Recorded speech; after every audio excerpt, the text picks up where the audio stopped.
Esta é a história do dia da Rádio Observador. A Covid-19 voltou em força. E agora?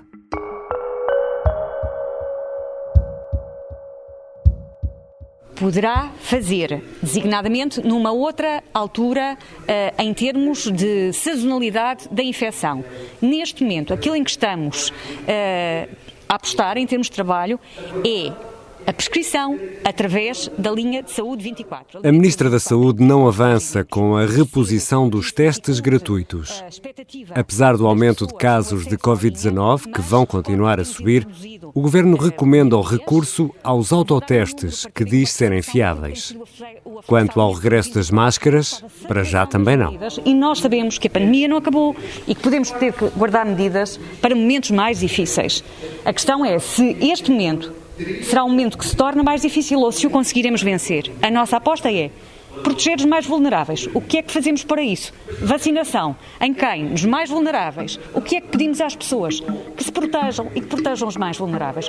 Essa é a melhor resposta que todos podemos dar por estes dias para vencermos esta fase em que estamos, em que somos de facto um país com uma situação desviante face aos outros países. Portugal é o país da União Europeia com mais casos de Covid-19 nesta altura e, a nível mundial, temos dos piores indicadores. Mas será razão para alarme? Como é que chegamos aqui e porquê? Hoje vou conversar com a jornalista do Observador, Marta Leite Ferreira, que acompanha a evolução da pandemia desde o início.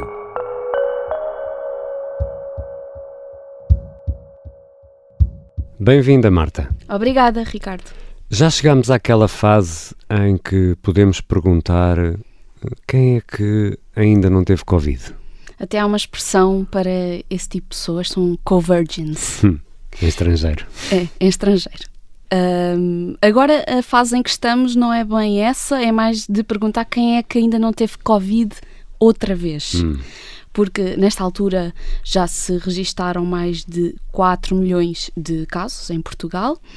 Alguns deles são reinfecções, que não sabemos quantos são. Nós podemos dizer que isto dá mais ou menos 40% da população portuguesa com um caso confirmado, pelo menos, diagnosticado, mas o número real de casos deve rondar ou mesmo ultrapassar os 7 milhões. 7 milhões? 7 milhões. Pelo menos estas eram as previsões dos especialistas há algumas semanas. Mas aqui estamos a falar de casos, não pessoas. Vamos a um ponto de situação. Marta, como estamos nesta altura? Depende muito do indicador para que olharmos. Mas se formos ao número de casos, que é a nossa tendência mais imediata, podemos dizer que a situação não é positiva apenas porque temos muitos casos, temos muita gente infectada neste momento. Portugal, no dia 17, tinha mais ou menos 2020 casos, uma média diária dos últimos 7 dias por milhão de habitantes, que é mais ou menos o que tínhamos em janeiro e em fevereiro, quando estávamos primeiro a subir e depois a descer a última vaga. E isto é quase o triplo da incidência que tem o segundo país com mais incidência na União Europeia, que é o Luxemburgo. Portanto, somos o primeiro país em número de casos por milhão de habitantes dentro da União Europeia e somos o quinto em todo o mundo. E acima de nós só estão países como as Ilhas Malvinas, Monserrate, Anguila e Taiwan. Mas, Marta, não podemos comparar Portugal com as Malvinas ou Monserrate, que, atenção, não confundir com o Palácio de Monserrate em Sintra. Não podemos, porque são países com populações muito diferentes da população portuguesa. São muito mais pequenas, portanto, precisam de menos casos para atingir incidências como a nossa. A média de casos diários que Portugal registou nos últimos 7 dias é de 20.500 casos, mais coisa, menos coisa. Nas Malvinas são só 133, porque a população é de 2.840 pessoas, mais ou menos. Portanto, contas feitas, a incidência dispara para 38 mil casos numa semana por milhão de habitantes. Em Monserrate a situação é parecida. Como tem menos de 5 mil habitantes, a incidência já é o dobro da portuguesa, é de 4 mil, apesar de só ter uma média de 20 casos por dia. E estes indicadores, Marta, são os mesmos que usámos no passado para medir a incidência? Não podem ser, porque a situação é muito diferente da que tínhamos no passado. Ter muitos casos antigamente eram um sinal de alerta gigantesco. Claro. E agora já não significa que a situação epidemiológica está descontrolada, que estamos a impactar de forma insustentável o Serviço Nacional de Saúde, mas há indicadores que continuam a ser muito importantes. Um deles é os internamentos, precisamente porque explicam-nos como é que está a pressão nos hospitais, as mortes, por motivos óbvios e humanos, o índice de transmissibilidade, o RT, que está a subir, e a taxa de positividade, que no fundo, é quantos casos positivos encontramos por cada 100 testes que fazemos. E todos estes indicadores estão em subida neste momento. Por exemplo, se pensarmos na taxa de positividade, neste momento a taxa de positividade está em mais ou menos 47%. Isso significa que mais ou menos metade de todos os testes que nós fazemos dão positivo. E isto é normal, porque nós já não fazemos a testagem massiva que fazíamos antigamente. Quem é que está a fazer testes neste momento? São pessoas ou que desenvolveram sintomas e, portanto, desconfiam que têm Covid-19, ou pessoas que tiveram contactos de risco e, portanto, ficam mais alertas, talvez façam um teste em casa, depois então fazem o PCR porque dá positivo em casa. E o RT, por exemplo, como é que está? O RT já deve estar por volta de 1,5. Isto significa que uma pessoa consegue infectar mais ou menos 1,5, mas se pensarmos nisto na ordem dos milhares de infectados, que é o que temos Claro. Atualmente, isso significa uma subida muito, muito significativa de um dia para o outro. E a mortalidade, Marta? Então, neste momento, Portugal registra mais ou menos 27 a 28 óbitos por dia, e aqui estamos a falar de pessoas que morreram por causa da Covid-19, não que morreram por outras causas, apesar de estarem infectadas. Isto significa que estamos muito longe da linha vermelha das autoridades de saúde europeias. O ideal era estarmos abaixo dos 20 óbitos a 2 semanas por milhão de habitantes. Isto é o que nos manda o ECDC. Mas nessa métrica nós estamos com 32 mortes. Portanto, Estamos bem acima. Estamos muito acima, sim. Então, tal como as coisas estão a acontecer agora, se as coisas continuarem no ritmo que temos neste momento, nós podemos chegar ao fim de maio com 40 óbitos por Covid-19. Por dia? Exatamente. E isso não é de estranhar, porque quando aumentam os casos, aumentam os internamentos, e se aumentam os internamentos, necessariamente as mortes também vão aumentar. O problema é que estas vítimas são idosos, na maioria dos casos. Por cada 100 pessoas com mais de 80 anos que são infectadas pelo vírus da Covid-19, 2 ou 3 acabam por morrer. A letalidade é de 2 ou 3%. Daí a necessidade de continuarmos tão atentos e, sobretudo, porque nos idosos, como foi uma parte da população que foi muito protegida ao longo de toda a pandemia, também não há muita gente que tenha estado infectada. Portanto, há muita gente ainda suscetível de apanhar o vírus. Não tem aquela proteção natural que as pessoas que já estiveram infectadas também têm. E já aqui disseste que hoje estamos a viver uma situação bem diferente daquela que vivemos nos últimos anos, mas podemos fazer aqui uma comparação do momento atual com aqueles momentos que tivemos, por exemplo, no inverno de 2020-21 ou de 21-22? Não. Podemos, sobretudo com o inverno 2020-2021, porque agora nós temos a esmagadora maioria da população vacinada e na altura ainda estávamos a começar. Muitas pessoas, entretanto, já foram infectadas, portanto, mesmo que já não tenham muitos anticorpos em circulação, por exemplo, ainda tem aquela imunidade que fica guardada no nosso organismo para o caso de nos depararmos outra vez com o vírus. E, além disso, ao longo deste tempo, depois da vacinação original, do esquema original de vacinação, já houve muita gente que apanhou doses de reforço. Portanto, em comparação a 2020, 2021, não é possível sequer estabelecer um paralelo. Quanto ao último inverno, a questão é que na altura tínhamos muito mais medidas de contenção implementadas. Ainda todos usávamos máscaras de modo muito generalizado, ainda era mesmo obrigatório e havia testes gratuitos. Exatamente. E eram necessários para entrar numa série de sítios. Agora já não é bem assim. Temos tantos casos de facto como chegámos a ter na última vaga, mas a percepção de risco mudou. O risco efetivamente também mudou e o futuro pode ajudar porque vem o verão, já sabemos que isso é relativo e continuamos a precisar ter muito cuidado durante o verão porque os raios ultravioletas também não fazem milagres.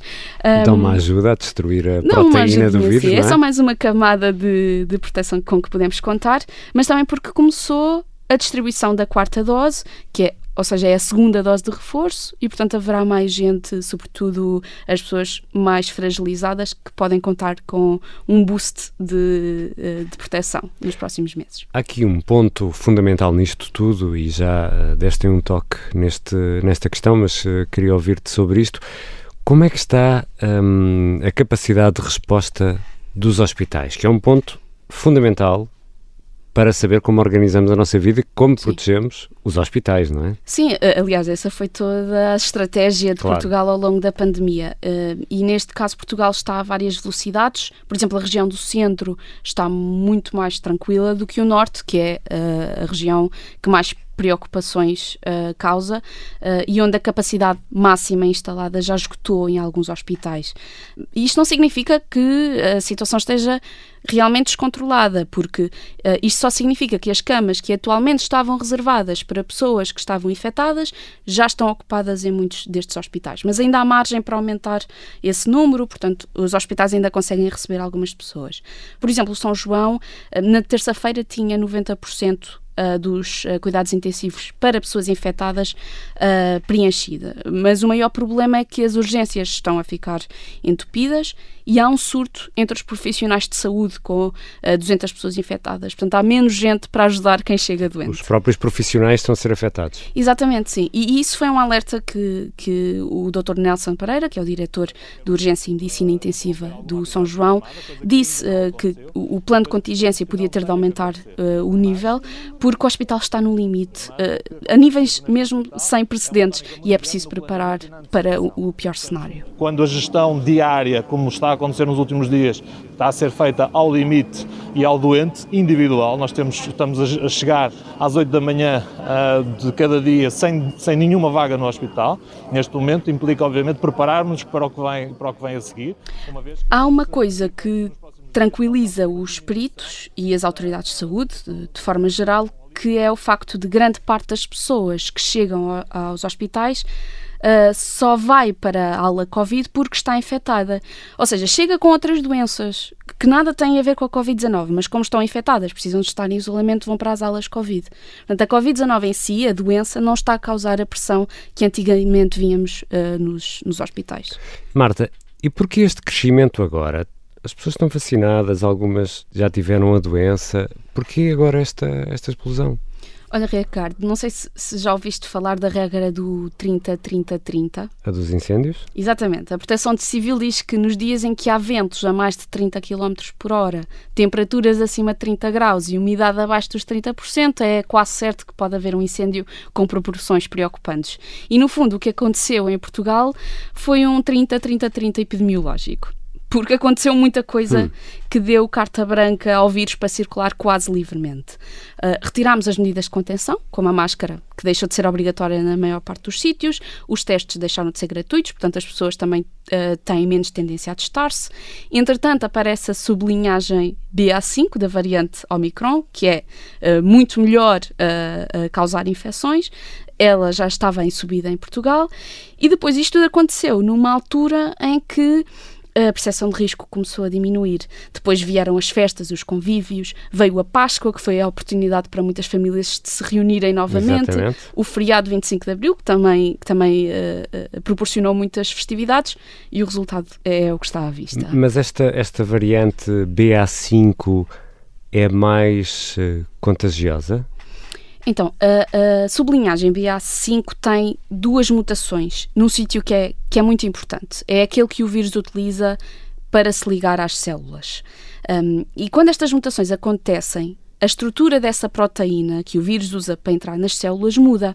E isso significa duas coisas: que se torna mais eficaz, efetivamente, a causar uma infecção, entra na célula com muito mais facilidade, e também tem menos afinidade com os anticorpos que o corpo desenvolve, tanto com a vacina, que foi baseada na proteína há muitas variantes, e também com os anticorpos que se criam com infecções passadas.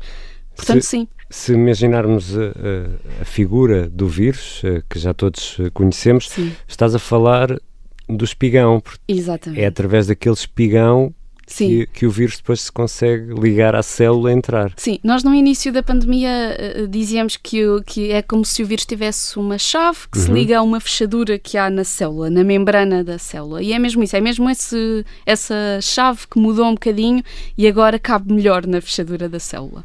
Portanto, mesmo aqueles que estão vacinados e tiveram a doença recentemente, mesmo esses não estão imunes a esta nova variante. Mesmo esses precisam de ter cautela, porque o vírus muda, pode mudar a qualquer momento e amanhã pode ser ainda pior do que é agora. A imunidade também diminui ao longo do tempo e diminui ainda mais rápido em pessoas que têm um sistema imunitário mais fragilizado. Não só idosos, pessoas com doenças respiratórias, por exemplo, ou com diabetes. Esse tipo de doenças provocam menos a capacidade do corpo de responder a uma infecção. E, portanto, essas pessoas, mesmo que já tenham feito tudo o que era possível até agora para se protegerem, podem continuar a ser infectadas. E Marta Leite Ferreira, eu disse variante BA5, é variante ou linhagem? Qual é sublinhagem, sim. Sublinhagem. Sublinhagem, porque ainda estamos a falar da variante Omicron. Ainda é essa, aquela que apareceu na África do Sul e depois se espalhou pelo mundo. Só que, entretanto, esta variante foi mudando, como aliás é normal em qualquer vírus, e foi dando origem a pequenas variações no genoma. E, portanto, estamos a falar da 5ª versão desta variante. E nós somos caso único? Isto só está a acontecer em Portugal? Ou noutros países também há uma explosão no número de casos? Na União Europeia, Portugal ainda é o único país em rota crescente, ainda é o único país a sofrer esta nova vaga. Se olharmos para o resto do mundo, não é caso único, mas também há muito poucos. Estamos a ver a mesma coisa na África do Sul, na Austrália e agora também começamos a ter sinais disso nos Estados Unidos. E nós não conseguimos explicar perfeitamente porquê, mas há uma explicação possível. É que Portugal foi dos primeiros países a sofrer as consequências da linhagem original da variante Omicron, a BA1. A BA1. Quando outros países registaram uma nova vaga, já havia novas sublinhagens em circulação, nomeadamente a BA2 e a BA3. E agora o que percebemos é que quem esteve infectado com a BA2 e a BA3 consegue ter uma proteção melhor contra a BA5. E Portugal, como teve a BA1, está um bocadinho mais atrás. Não tem tanta capacidade de resposta. Então, perante isso, Marta Leite Ferreira, o que é que podemos esperar para as próximas semanas? Com o RT aumentar ao nível que estamos a assistir agora, os casos também vão continuar a aumentar, os internamentos também, e por isso as mortes vão atrás. O número de casos que temos hoje em dia são 20 mil e no fim de maio podem ser já 60 mil. 60 mil? Sim, essas são as projeções das autoridades de saúde, as projeções oficiais. E não há um pico de casos já à vista, até porque em junho há muitas oportunidades para haver contactos e o vírus continuar a circular. Ao Dia de Portugal, aos Santos Populares, depois ao feriado do Corpo de Deus, que foram feriados que deram muito jeito para as pessoas marcarem férias e mesmo assim guardarem uns dias, mas também são mais oportunidades para haver contactos de risco e o vírus continuar a circular. Mas a verdade é que também há muita incerteza, porque há outro fator que nos pode ajudar. E não estou só a falar da dose de reforço. É que se há muita gente a ser infectada, pode ser que o vírus fique sem pessoas para contagiar. A questão aqui é que, como ele tem tanta capacidade de reinfectar, quase toda a gente pode ser reinfectada, se pensarmos assim. Mas se ele circula tão rápido, também pode esgotar rapidamente essas pessoas reinfetadas. Portanto, não vamos pensar, pelo menos para já, e espero não voltar a pensar nisto, em regressar a um confinamento. Não, isso não está em cima da mesa, porque a situação atual, como já conversámos, é muito diferente da que havia em Portugal quando foi preciso confinar. Estamos melhor do que nesses tempos, conhecemos melhor o inimigo, não há motivos, pelo menos para já, para pensar nisso. Mas há, de facto, propostas de combate que estão a ser debatidas entre os peritos e a serem transmitidas ao Governo e às autoridades de saúde para o caso de ser preciso intervir. Um deles é o regresso da testagem gratuita, que terminou e que permitiu às pessoas permitia às pessoas estarem muito mais vigilantes na altura. Isso mesmo, o regresso dos testes gratuitos foi defendido por muitos médicos e muitos especialistas, e entre os quais o médico Nelson Pereira, do Hospital de São João. Nomeadamente, e essa eu não tenho dúvida nenhuma, sobre a necessidade de generalizar o acesso aos testes para que os serviços de urgência, que neste momento são o ponto mais fulcral desta pressão, possa ser aliviado. E depois pode haver um aconselhamento mais forte para se utilizar a máscara, mesmo que ela não se torne obrigatória novamente. Isso já não está em cima da mesa. É importante utilizá-la quando convivemos com pessoas mais frágeis. Se me permite, uma mensagem muito importante. A máscara deixou de ser obrigatória, por lei, mas não quer dizer que não seja recomendada em certas circunstâncias. E, neste momento, eu tenho à minha volta pessoas que testaram positivo recentemente, eu tenho utilizado máscara. Nunca testei positivo, não quer dizer que não venha a testar. A Ministra da Saúde esteve reunida na quarta-feira à noite com os especialistas, no entanto, até ver, nenhuma medida adicional Sim, foi tomada. Exatamente, nenhuma medida até agora. Esta quinta-feira houve Conselho de Ministros, mas estamos a meio da tarde, estamos quase a fim da tarde e parece não haver para já novidades. Estamos a gravar esta conversa no final da tarde de quinta-feira. Podia ser que até aqui houvesse novidades, mas até ver não.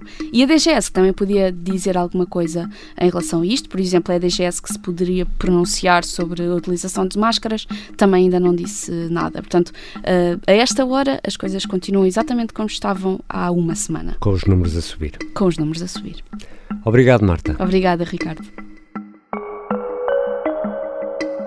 A jornalista Marta Leite Ferreira acompanha a evolução da Covid-19 e deste coronavírus desde que começámos a receber notícias vindas da China sobre uma nova doença, e isto no final de 2019 e início de 2020.